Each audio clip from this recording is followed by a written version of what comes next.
dari anak desa itu benar-benar kaget gitu, wah kok bisa saya terima seperti ini kan. Mahasiswa berprestasi tentunya harus memiliki prestasi-prestasi. Jadi kalau untuk tahapan pra pemilihan mahasiswa berprestasi, Ayah saya, karena dulu pernah dibilang ketika saya diantar sekolah, nak bapak ini seorang petani. Kak Ike ya, jangan takut untuk mencoba. Karena kalau misalkan kita berani mencoba, itu kita ada peluang untuk menang, untuk berhasil. Beda lagi kalau misalkan kita nggak mencoba, kita nggak akan pernah tahu potensi diri kita. Juara pertama jatuh pada Bella Amanda Ismayudi. Mahkota nilai 90,75 dari Universitas Lampung.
Assalamualaikum warahmatullahi wabarakatuh. Tabi pun sahabat FP bersama Lulu, dan selamat datang juga di podcast Figura FP, Pertanian Inspirasi Penggerak Nusantara.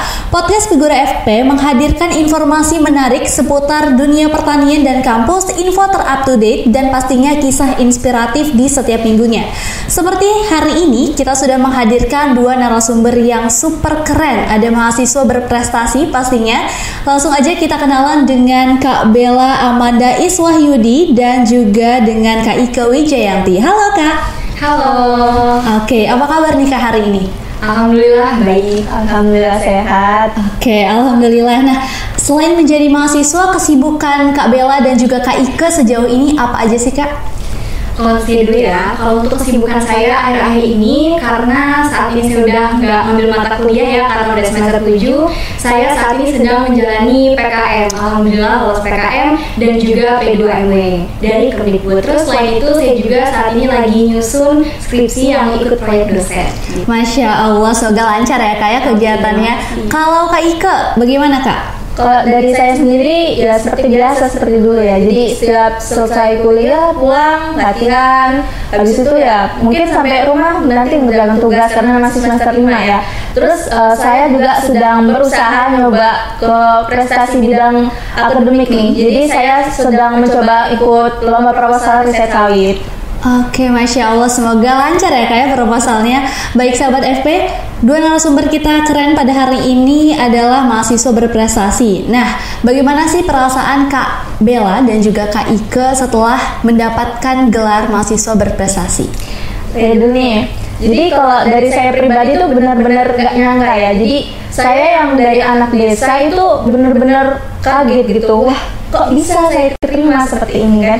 Jadi dari diri saya sendiri sangat bangga tentunya ya. Apalagi di lingkup Fakultas Pertanian itu kan begitu banyak mahasiswa berprestasi, dan alhamdulillah saya yang terpilih. Oke, kalau dari saya tadi dengar dari Kak Ike lumayan menginspirasi ya. Dari saya sendiri tentunya hampir sama, yaitu bangga. Saya juga dari desa ya, terus kesini saya belajar banyak hal yang bisa mengantarkan saya menjadi mahasiswa berprestasi.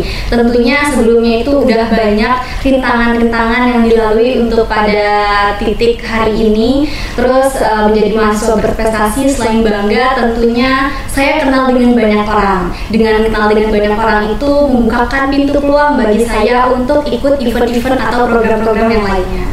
Oke, Masya Allah. Ternyata sebanyak itu ya Kak ya, impact setelah mendapatkan gelar mahasiswa berprestasi. Nah, kalau Kak Bella sendiri dari jurusan mana nih Kak? Kalau saya dari jurusan Teknologi Hasil Pertanian angkatan 2020. Oke, Kak Ike?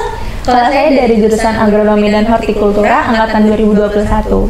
Oke, nah kita beralih dulu ke Kak Bella. Tahapan apa saja sih Kak yang telah Kakak lalui selama seleksi pemilihan mahasiswa berprestasi? Oke, seperti namanya ya, mahasiswa berprestasi tentunya harus memiliki prestasi-prestasi.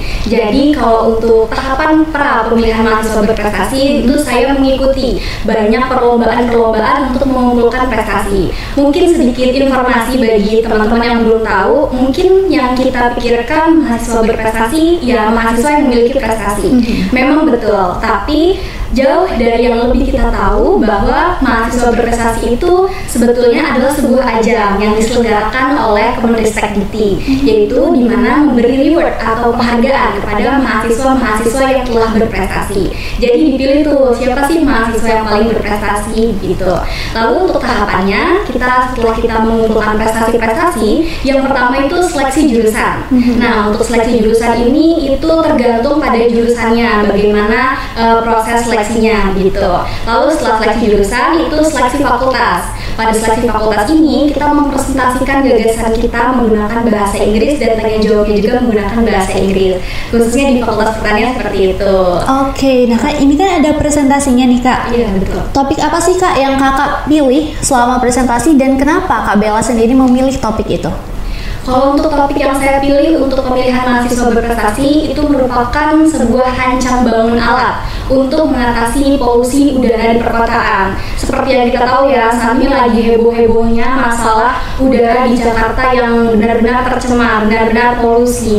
Jadi dengan adanya solusi ini bisa menjadi suatu solusi di masa depan untuk bisa mengatasi permasalahan tersebut. Jadi rancang bangun alat fotobioreaktor mikroalga yang dapat memfiksasi karbon dioksida dan diubah menjadi oksigen seperti itu. Oke, sudah mendapat gelar mahasiswa berprestasi LL Dikti Wilayah 2 ya Kak ya? Iya, betul. Nah, aku sih yakin Kak Bella tidak hanya berhenti sampai situ targetnya pastinya. Boleh dong Kak di-spill sedikit target Kak Bella setelah mendapatkan gelar mahasiswa berprestasi ini? Sebetulnya kalau ngomongin target itu masih banyak target-target lain yang saya ingin capai. Mungkin saya mau sebutin beberapa aja ya. Yang pertama, saya ingin mengikuti program-program exchange ke luar negeri dan sekarang lagi saya susun. Lalu selanjutnya saya ingin membuka bisnis, tentunya bisnis yang tidak hanya menguntungkan saya, tapi juga saya ingin membantu lebih banyak orang melalui bisnis itu. Dan yang selanjutnya yaitu saya ingin terus belajar, saya ingin terus mencari ilmu, mencari pengalaman untuk bisa sharing dan memberi manfaat kepada teman-teman yang lain.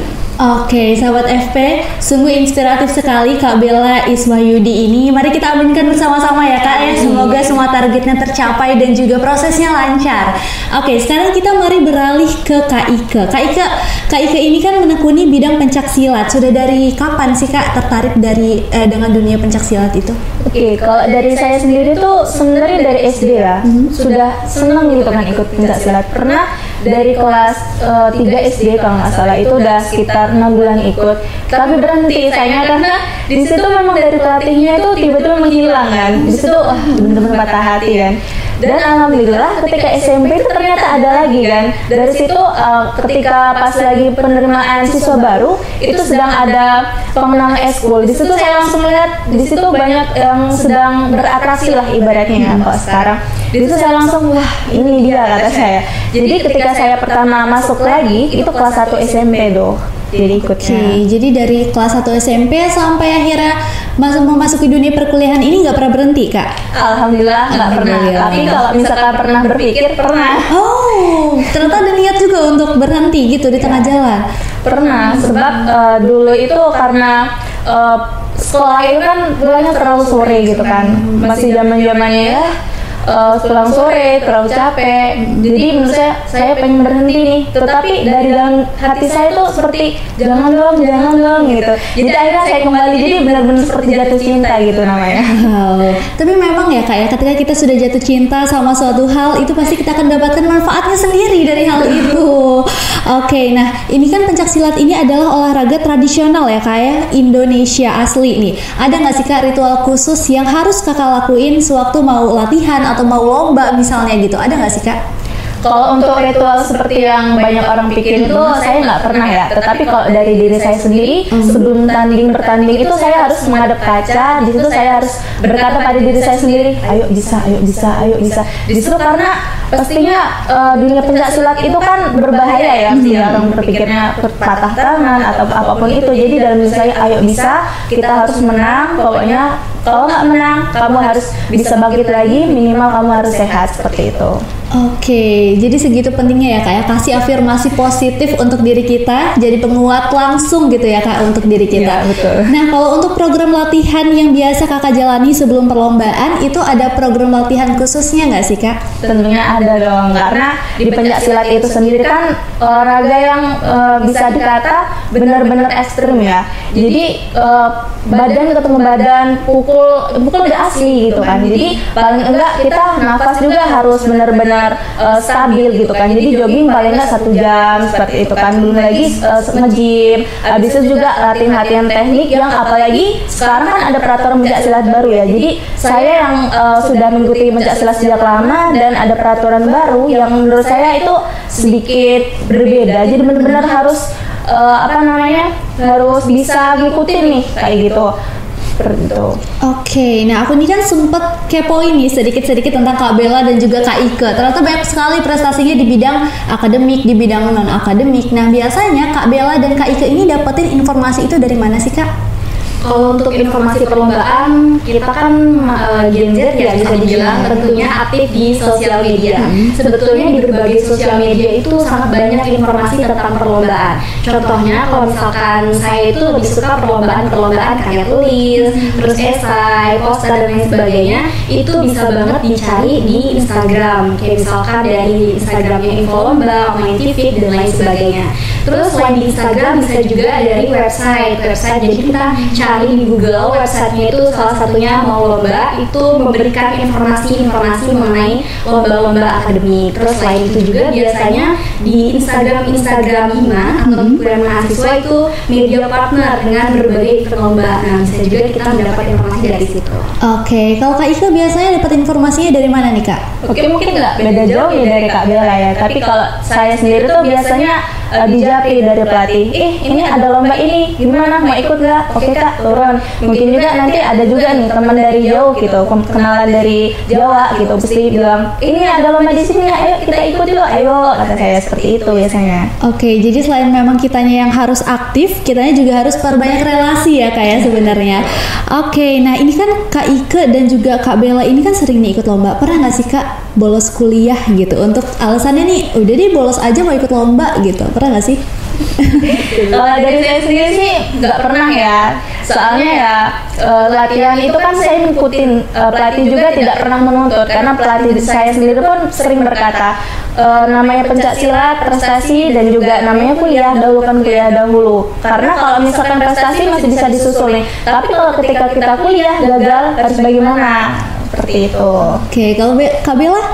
Oke, betul tadi kata Kak Ike. Kalau saya sih alhamdulillah belum pernah ya bolos karena mau ikut lomba gitu. Tapi mungkin kalau misalkan bentrok dengan jam presentasi atau mungkin harus keluar kota untuk menghadiri presentasi, itu meminta izin dengan ketua jurusan atau juga dengan dosen yang saat itu mengajar, seperti itu. Jadi intinya jangan sampai bolos, karena kan mahasiswa itu punya jatah 20% yang bisa menggunakan itu, atau mungkin kalau misalkan genting itu biasanya dibuatkan surat dispen. Jadi memang nggak ada alasan untuk bolos. Benar tadi kata Kak Ike, kita kan di sini berkuliah yang niatnya kuliah gitu, bukan berprestasi. Berprestasi itu mengikuti gitu. Jadi insya Allah kalau kuliahnya rajin, prestasinya juga bisa mengikuti. Jadi seharusnya sebagai mahasiswa kita tahu ya kayak prioritas kita ini adalah kuliah gitu ya. Oke, nah sebagai mahasiswa berprestasi yang juga seorang perempuan cantik berprestasi menginspirasi. Banyak nggak sih Kak cowok-cowok yang suka deketin? Pertanyaannya agak mainstream ya. Betul. Sebetulnya sebagai teman aja sih, jadi ya open sebagai teman yang ya mungkin kita bisa sharing gitu, misalkan dia jago apa, saya jago apa, bisa bertukar gitu, misalkan dia jago pemrograman terus saya kebetulan ingin belajar juga, saya bisa belajar, jadi intinya untuk berteman. Oke, kalau Kak Ika gimana nih? Kalau ada yang deketin pasti ada ya, tapi pasti kebanyakan dari teman-temannya juga pasti bilang, ih jangan kita anak silat, nanti kena gebuk nih. Jadi gitu, udah saya juga nggak mau gebuk kamu ngapain gitu ya. Oke, jadi selama untuk berteman dan konteksnya positif, boleh-boleh aja ya Kak ya, berarti deket ya. Oke, nah kalau dari tadi kita bahas-bahas tentang lomba nih, kan banyak nih Kak Ike dan Kak Bella ikutin lomba. Itu pernah nggak sih Kak ngerasain kegagalan? Dan gimana sih caranya? Kadang tuh kan kita kalau suka ikut lomba nih, kalah kita udah yang kayak males duluan ikut lomba berikutnya gitu. Gimana sih kita ngejaga semangat kita tetap stay untuk kita mau lagi nih, ada keinginan lagi untuk ikut lomba lagi? Kalau dari saya sendiri itu gagal sering ya, karena namanya dunia berputar. Ketika saya di atas pasti banyak deketin, atau ketika saya di bawah pasti banyak yang udah jauh gitu kan. Kalau dari saya sendiri itu saya harusnya sering melihat video nih. Jadi video atlet-atlet nasional, internasional itu menjadi salah satu inspirasi saya. Karena saya selalu berpikir ketika melihat video, ayo saya kapan ya bisa di sini? Saya selalu berpikir lagi, berhayal, oh ini besok saya nih. Jadi kalau misalkan saya gagal hari ini, berarti saya harus bisa bangkit di hari esok kayak gitu. Oke, kalau Kak Bella? Kalau dari saya tentunya hampir mirip juga dengan Kak Ika, tentunya banyak sekali kegagalan. Mungkin kalau misalkan teman-teman saya bilang, Bella menang lagi. Tapi yang nggak mereka tahu adalah berapa kali saya gagalnya. Tapi saya tidak pernah menjadikan kegagalan itu sebuah hambatan untuk bisa meraih apa yang saya inginkan. Tapi kegagalan itu merupakan sebuah pelajaran yang paling berharga. Karena tanpa gagal nggak mungkin saya ada pada hari ini gitu. Tidak ada di sini bersama Alu dan Kak Ike gitu. Terus intinya kita harus punya motivasi dan punya tujuan. Apa sih motivasi dan tujuan kita untuk mau berprestasi, untuk mau menang lomba gitu? Karena kalau misalkan kita nggak punya motivasi, kita nggak punya tujuan, ya udah kalau misalkan gagal, ya udah kita nggak punya lagi motivasinya. Gitu. Gagal biar jadi kuat ya Kak. Iya betul. Oke, tapi memang begitu pentingnya ya Kak ya, kita tuh menjaga semangat kita tetap stay gitu ya. Apalagi kita itu termasuk mahasiswa di era COVID-19, bener kan? Dan gimana sih, aku penasaran ya, gimana caranya Kak Bella dan juga Kak Ike ini tetap menjaga semangat dan motivasi untuk bisa tetap berprestasi, tetap semangat kuliah meskipun di masa-masa pandemi itu? Oke, kalau misalkan kita ngomongin masa pandemi ya, mungkin saya sedikit cerita karena saya angkatan 2020. Jadi baru-barunya COVID-19 yang benar-benar nggak boleh kemana-mana dan masih strict nih.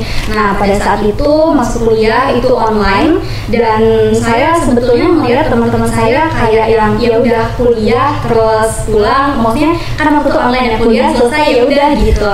Terus saya dari situ kayak ingin mencoba mencari lingkungan yang baru, contohnya saya ikut organisasi. Tentunya kalau misalkan kita ikut organisasi, kita terjun ke suatu lingkungan, organisasi tersebut pasti memiliki kegiatan. Nah, pasti organisasi tersebut juga itu beradaptasi dengan keadaan COVID-19. Jadi dengan ada di organisasi tersebut, jadi kita juga bisa ikut beradaptasi dan ikut sesuatu yang bisa memotivasi kita dalam keadaan era COVID-19 tersebut gitu. Jadi intinya membangun lingkungan yang mampu beradaptasi juga. Oke, Kak Ika? Kalau saya setuju banget ya sama Kak Bella ya. Tapi mungkin sedikit berbeda dari Kak Bella. Kalau saya kan di latihan itu positif harus berhentikan kan itu. Jadi saya kemarin ketika COVID-19 itu benar-benar, gimana sih nggak bisa ketemu lagi dengan teman-teman yang lain karena benar-benar ketat kan seperti itu. Jadi mau tidak mau ya saya harus latihan mandiri seperti itu kan. Jadi kalau misalnya saya seperti memakai WA gitu nanti nanya, Kak ini gimana? Mau latihan hari ini apa? Oke, nanti dikasih latihan menunya. Habis itu kita baru latihan mandiri seperti itu. Nanti kadang juga kita video call sambil sharing-sharing, gimana latihan hari ini, seru nggak? Sepi nggak ada kalian kayak gitu kan. Jadi saling semangatin aja tuh ketika lagi COVID-19 gitu. Oke Kak, nah tadi kan kita udah bahas banyak banget hal seputar prestasi Kakak nih. Nah aku mau tanya dong tips Kakak untuk menyeimbangkan antara kuliah, prestasi, dan juga pastinya kehidupan sosial ini gimana sih Kak? Gini saya dong ya.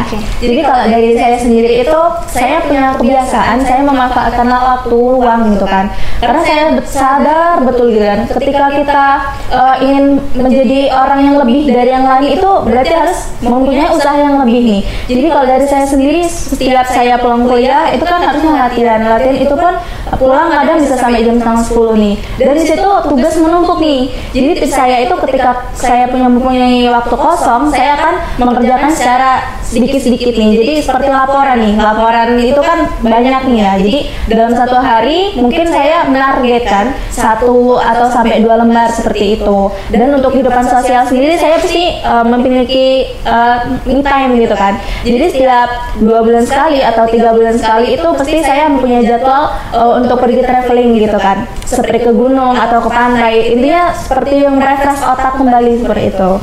Oke, kalau versinya Kak Bella gimana nih? Sebetulnya hampir sama juga ya dengan Kak Ike, karena memang kita meskipun banyak kegiatan tapi harus diselingi dengan hiburan dan liburan gitu.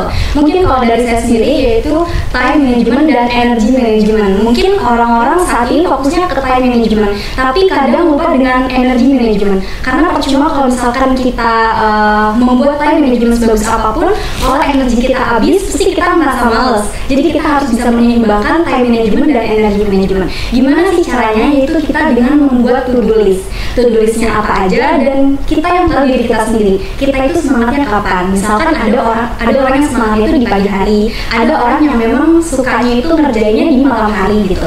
Jadi nanti dari to-do list itu kita tulis nih waktunya itu kapan. Kita yang memiliki energi yang tinggi, maksudnya kita punya semangat untuk ngerjain itu kapan seperti itu. Terus nanti kalau misalkan dari to-do list itu misalkan terlalu banyak, ya kita fokus mengerjakan yang paling penting dulu, yang paling penting, terus nanti ke urutan ke yang nggak terlalu penting begitu. Terus kalau misalkan to-do listnya itu nggak terlalu padat, kita harus tetap bisa intinya sayang sama diri kita dengan memberi istirahat, kayak misalkan tidur atau kayak misalkan main game atau misalkan liburan kemana-mana. Karena saya juga orangnya suka liburan ya gitu.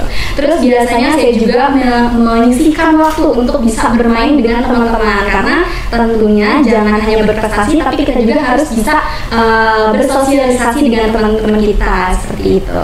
Oke, dari obrolan kita tadi aku tangkep Kak Ike dan juga Kak Bella ini dua-duanya suka traveling nih. Nah, Betul. tempat traveling terfavorit Kak Ike dan juga Kak Bella sejauh ini di mana sih Kak? Kalau tempat traveling, kalau misalkan dari saya itu sukanya pantai. Suka banget sama pantai. Karena FYI saya dari Ketapang Lampung Selatan, itu kan daerah-daerah pantai. Terus saya juga waktu sekolah di Kalianda dan itu sangat banyak pantai. Dan saya suka tuh kalau misalkan sore-sore pulang sekolah itu ke pantai gitu. Jadi untuk nge-refresh aja biar segar. Terus nanti siap nih bisa kerjain kerjaan-kerjaan lainnya. Oke, kalau Kak Ike? Kalau dari saya sendiri saya lebih senang ke air terjun ya. Karena kalau di air terjun itu suasananya benar-benar hijau, asri kayak gitu kan. Airnya juga lebih dingin. Jadi kalau misalnya kayak orang bilang otaknya panas gitu, masuk ke dalam air yang dingin langsung wah dinginnya ya Allah Seger lagi gitu ya Kak? Iya.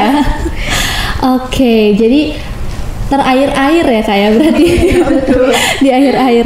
Oke, ini banyak banget pertanyaan mungkin dari teman-teman sahabat FP juga yang lagi nonton. Sebenarnya siapa sih role model dari Kak Bella dan Kak Ike ini dalam mencapai prestasi yang sekeren ini gitu? Siapa sih Kak role modelnya? Kalau dari saya sendiri pasti tentunya pertama orang tua ya. Karena orang tua itu sendiri pun selalu berkata, oke, saya bakal mendukung kamu apapun yang kamu lakuin. Terus lagi itu hal positif. Pertama orang tua, kedua itu adalah seorang pelatih. Karena seorang pelatih ini menjadi tokoh inspiratif bagi saya. Jadi pelatih saya itu sesama anak desa, tapi benar-benar perjuangannya itu membuat saya kagum gitu kan. Bagaimana dia berusaha dari titik nol sampai dia pernah sampai ke nasional juga, itu benar-benar memotivasi saya seperti itu. Kalau saya tentunya yang pertama orang tua ya. Tentunya orang tua, karena orang tua itu yang sudah membesarkan kita, jadi kita tahu nih bagaimana orang tua kita dan bagaimana orang tua kita tuh sangat-sangat mendukung kita di saat yang lainnya mungkin ada yang ingin menjatuhkan kita. Terus selain orang tua yaitu Maudy Ayunda. Mungkin teman-teman sobat EP ini udah pada tahu kan Maudy Ayunda. Kenapa sih saya memilih Maudy Ayunda sebagai role model? Yaitu karena Maudy Ayunda itu orang yang suka mengeksplor berbagai hal gitu. Contohnya seperti yang kita tahu, jago nyanyi, jago nulis buku, nulis lagu, terus bermain film. Terus tapi dia menjadi suatu motivasi bagi saya. Bagaimana Kak Maudy ini bisa membagi waktunya dan rasa keingintahuan dan rasa bagaimana sih Kak Maudy ini mengeksplor banyak hal, tetapi tetap seimbang antara apa yang menjadi hobinya dan apa yang menjadi akademiknya. Oke, boleh dong. Kan aku tuh pernah baca quotes gitu ya Kak ya. Kita hari ini menentukan kita 5 tahun ke depan. Nah, gimana sih Kak Bella dan Kak Ike menginginkan Kak Bella dan Kak Ike itu di 5 tahun ke depan gitu? Bagaimana Kak Bella dan Kak Ike ingin melihat kalian di 5 tahun ke depan? Kalau dari saya ingin melihat diri saya 5 tahun ke depan yaitu sebagai wanita yang mandiri, karena kebetulan saya anak pertama, tentunya ada adik-adik saya yang melihat saya mungkin sebagai salah satu role-nya. Jadi saya ingin memberikan contoh kepada adik-adik saya bahwa saya adalah orang yang mandiri. Selain dengan apa sih mandirinya, yaitu saya ingin membuka bisnis dan bisa membantu orang lain melalui bisnis ini dengan menciptakan lapangan pekerjaan. Mungkin itu sih. Oke, Kak Ike gimana nih? Kalau dari saya sendiri sih nggak beda jauh dari Kak Bella ya. Tapi mungkin dari bedanya itu saya itu sebenarnya orang tua sudah meninggal satu, ayah saya itu sudah tidak ada. Jadi di situ saya benar-benar harus menanggung beban gitu kan, ibaratnya orang yang menjadi motivasi pertama saya itu sudah nggak ada kan. Jadi ibu saya tuh selalu menjadi pengganti sosok ayah saya seperti itu kan. Ketika saya jatuh, ketika saya gagal, walaupun ketika saya dihina, apalagi saya dari anak desa, kenapa anak desa kayak gini mau kuliah, mending ini aja sih nikah, kayak gitu kan banyak. Apalagi ditanya, kenapa ngambil pertanian? Nenek saya juga nggak ngambil pertanian fakultas kayak gitu kuliah, tetap aja bisa jadi petani. Di situ ibu saya selalu berkata, nggak apa-apa, banyak mencemooh kamu, tapi nanti buktikan kalau kamu jadi seorang wanita yang hebat, menjadi seorang wanita yang menjadi inspirasi bagi mereka yang ingin berjuang, tetapi banyak kendalanya seperti itu. Oke, jadi dari obrolan kita itu ternyata memang motivasi setiap mahasiswa ini kebanyakan orang tuanya, ya kan? Nah, aku mau tanya, apa sih hal yang mau Kak Bella dan Kak Ike ucapin untuk orang tua kakak-kakak yang mungkin sekarang lagi nonton podcast kita? Oke, untuk ibu di rumah, terima kasih karena sudah melahirkan seorang anak seperti saya yang mempunyai banyak kekurangan, yang mempunyai seringkali membuat ibu sedih. Mungkin pernah ibu nangis dari saya. Saya benar-benar terima kasih karena telah menjadi sosok ibu dan juga sosok pengganti ayah bagi saya seperti itu. Semoga saya di sini bisa membanggakan ibu, bisa juga menjadi inspirasi bagi adik-adik saya, dan juga semoga saya bisa mewujudkan harapan dari almarhum ayah saya, karena dulu pernah dibilang ketika saya diantar sekolah, nak, bapak ini seorang petani yang tidak memiliki banyak lahan. Jadi saya mohon sekali seperti itu. Jadi seorang anak yang sukses dan juga membawa nama keluarga kita tuh menjadi lebih baik seperti itu. Amin. Ya ampun. Aduh, terharu ya kita ya. Oke, kalau Kak Bella apa nih Kak yang mau disampaikan ke orang tuanya? Kalau saya, karena orang tua saya masih lengkap ya, ayah dan ibu, saya ingin mengucapkan sangat banyak terima kasih kepada mereka karena telah berjuang untuk bisa membuat saya pada tahap ini, mensupport saya dari segi support moral, terus support dari doa dan lain sebagainya. Intinya yang ingin saya katakan, terus jaga kesehatan dan tunggu sampai saya nanti bisa menjadi orang yang sukses. Amin, ya ampun. Oke. Nah selanjutnya ini aku langsung beralih ya Kak ya ke pertanyaan selanjutnya. Ini mungkin yang sering banget kita tuh Gen Z pertanyakan. Setiap orang punya kelebihan tapi juga pasti punya kekurangan. Kadang kita itu sebagai Gen Z sering banget akrab sama kata insecure. Nah gimana sih Kak? Kakak pernah gak sih ngerasa insecure atau merasa punya kekurangan? Tapi gimana juga nih cara kakak untuk tetap berusaha percaya diri dan tetap oke deh gue harus lakuin gitu Kak? Sebetulnya kalau rasa insecure itu kayaknya semua orang pasti merasakan namanya insecure ya, meskipun itu insecure berbeda-beda. Kalau saya sendiri tentunya saya juga merasakan yang namanya insecure, dan bagaimana sih saya mengatasi insecure itu, yaitu dengan saya mengetahui apa sih yang potensi yang saya miliki dan saya harus kembangkan. Karena kalau misalkan kita insecure tapi kita diam aja, sampai kapan insecure itu akan terus menguasai diri kita. Yang harus kita lakukan, kita harus tahu potensi dalam diri kita, dari dalam diri kita, lalu kita gali, kita kembangkan untuk bisa menjadi penopang dari motivasi-motivasi kita ke depannya untuk nggak insecure lagi. Oke, versinya Kak Ike gimana nih? Kalau dari versi saya ya, karena saya ini bisa dibilang kecil ya. Jadi tinggi saya itu bisa dibilang kalau untuk seorang atlet atau olahragawan itu seperti kayak di bawah rata-rata lah ya. Jadi saya sering dibilang, ih kamu nih anak kecil kenapa ikut-ikutan gitu. Lawan saya pun kalau misalnya di pertandingan itu pasti bisa sampai berbeda tingginya sampai 5-10 cm itu kan. Jadi saya di situ tuh selalu berkata, oke nggak apa-apa kamu kecil, nggak apa-apa kamu pendek, tapi motivasi kamu, daya juang kamu berarti harus lebih tinggi daripada mereka, seperti itu. Oke, wah keren banget ya. Aduh, aku sampai speechless, tidak bisa berkata-kata lagi saking wah hari ini tuh suatu kebanggaan juga untuk aku bisa ngobrol sama Kak Bella dan juga sama Kak Ika. Semoga kerennya bisa nular juga ke aku. Amin ya Sobat FP. Oke, nah ini banyak banget juga pertanyaan dari Sobat FP. Selama menjalani kuliah kan pasti kita tuh sebagai mahasiswa punya beberapa kesulitan. Nah, apa sih kesulitan yang pernah Kak Bella dan Kak Ika rasakan selama menjadi seorang mahasiswa atau selama berkuliah ini?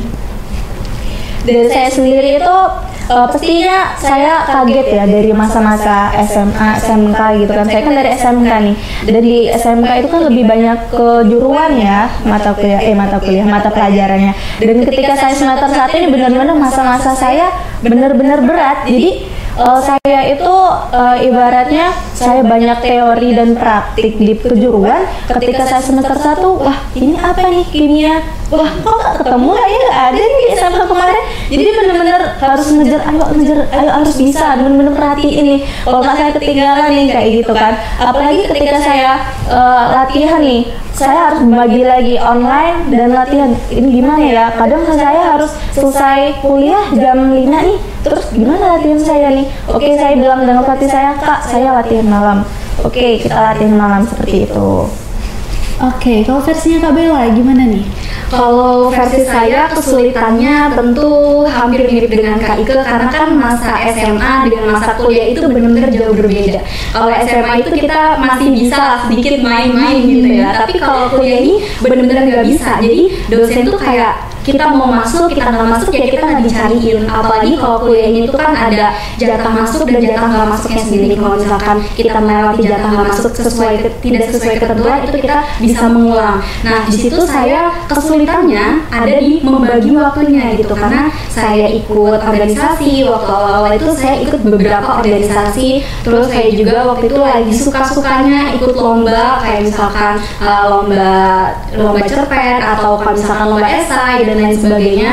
Terus saya waktu itu juga kebetulan ikut PKM, di mana PKM atau program kreativitas mahasiswa ini durasinya sangat lama, setengah tahun, dan itu benar-benar sangat menyita waktu yang paling banyak. Jadi saya kaget nih, waktu SMA kayaknya main-main aja, tapi waktu kuliah kenapa kok sepadat ini gitu. Jadi saya kagetnya tuh gara-gara kayak misalkan nih, biasanya waktu SMA itu ya udah pulang sekolah main terus nanti tidur. Kalau ini sampai begadang sampai jam 3 sampai jam 4, itu jadi ya mungkin salah satu kesulitan ya, tapi ternyata itu juga merupakan salah satu proses gimana saya bisa mengatur waktu sih. Sampai pernah nangis ya Kak? Bener banget itu sampai pernah nangis karena saking lapak belum kepegang, terus ada tugas kepanitiaan dan organisasi, terus lomba udah mau presentasi, belum nyiapin PowerPoint, belum nyiapin naskah segala macam, itu bisa satu waktu dan itu bener-bener waduh dibilang burnout sih bisa kali ya. Oke, jadi sulit banget ya Kak ya membagi waktunya karena terdapat perbedaan yang signifikan antara masa SMA dan juga masa kuliah ini gitu. Nah mungkin sahabat FP banyak yang penasaran juga sebenarnya hobinya dari Kak Ike dan Kak Bella ini apa sih gitu? Kok bisa ya sampai kayaknya itu balance gitu semuanya, kuliahnya jalan, prestasinya apalagi gitu kan? Sebenarnya hobinya apa sih gitu?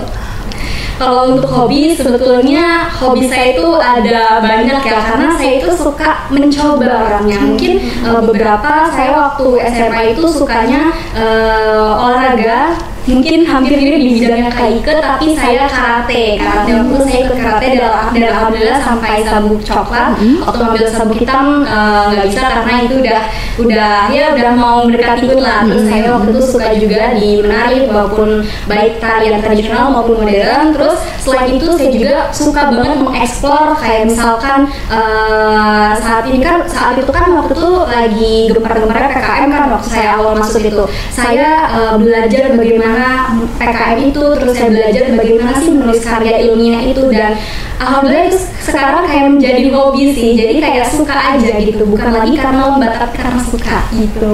Oke, Masya Allah. Kalau versinya Kak Ike gimana nih? Kalau dari versi saya sendiri, saya itu memang tipe orang yang senang di aktivitas luar nih. Jadi dari SD, SMP, SMK itu sebenarnya saya juga ikut kayak kegiatan pramuka, habis itu juga ikut lomba-lomba yang ibaratnya senang yang capek-capean, panas-panasan seperti itu kan. Jadi selain juga suka dengan pencaksilat, pastinya suka lari nih ya. Karena salah satu tips kalau misalkan memang kita mau kuat nih ya ketika bertanding itu memang mempunyai nafas yang panjang kayak gitu kan kalau kata orang-orang. Jadi setidaknya dalam 1 minggu itu ada waktu di mana kita jogging bisa sampai 1 jam seperti itu. Oke, nah mungkin ini terakhir nih yang mungkin Kak Bella dan Kak Ike sudah sering gitu ya dapat chat kayak gini, mungkin dapat DM gitu ya dari teman-teman mahasiswa lainnya. Boleh dong Kak tipsnya untuk mahasiswa-mahasiswa, teman-teman mahasiswa lainnya untuk dapat meraih prestasi seperti Kak Bella dan juga Kak Ike. Oke, kalau dari saya tipsnya itu jangan pernah takut namanya mencoba. Ketika kita mencoba hal baru, itu mungkin kita bakal bingung nih, saya harus bagaimana, saya harus apa. Tapi dengan mencoba, kita akan tahu sampai di mana titik kita bisa melampauinya. Kalau misalkan kita sudah mempunyai niat tetapi tidak ingin mencoba, berarti kita di situ akan langsung gagal nih. Beda ketika kita mencoba tetapi kita gagal, oh berarti di situ saya mempunyai kesalahan dan di situ saya harus memperbaikinya seperti itu. Oke, dari Kak Bella. Oke, betul banget kata Kak Ike ya, jangan takut untuk mencoba. Karena kalau misalkan kita berani mencoba, itu kita ada peluang untuk menang, untuk berhasil. Beda lagi kalau misalkan kita nggak mencoba, kita nggak akan pernah tahu potensi diri kita. Terus yang lainnya, motivasi lain itu jangan pernah takut gagal. Karena sebetulnya kegagalan itu yang merupakan pelajaran paling berharga dibandingkan pelajaran yang lainnya. Karena kalau misalkan kita nggak gagal, mungkin kita tidak ada di titik itu. Jadi intinya nikmati dulu prosesnya, jangan pernah takut mencoba dan jangan pernah takut untuk gagal. Oke, Sobat FP, jadi kuncinya adalah jangan takut untuk mencoba dan juga jangan kasih ruang untuk ragu di setiap kesempatan kamu, gitu ya Kak ya? Oke, terima kasih aku ucapkan untuk Kak Bella dan juga Kak Ike sudah meluangkan waktunya untuk mengobrol bersama aku di podcast Figura FP, Pertanian Inspirasi Penggerak Nusantara. Nah, untuk Sobat FP yang belum subscribe nih, bisa langsung juga subscribe dan juga hidupkan tanda loncengnya. Jangan lupa juga untuk like, komen, dan juga share ke teman-teman kamu, orang-orang terdekat kamu, maupun semuanya deh ya, di share. Dan jangan lupa juga untuk nantikan episode selanjutnya. Bye bye. Dadah.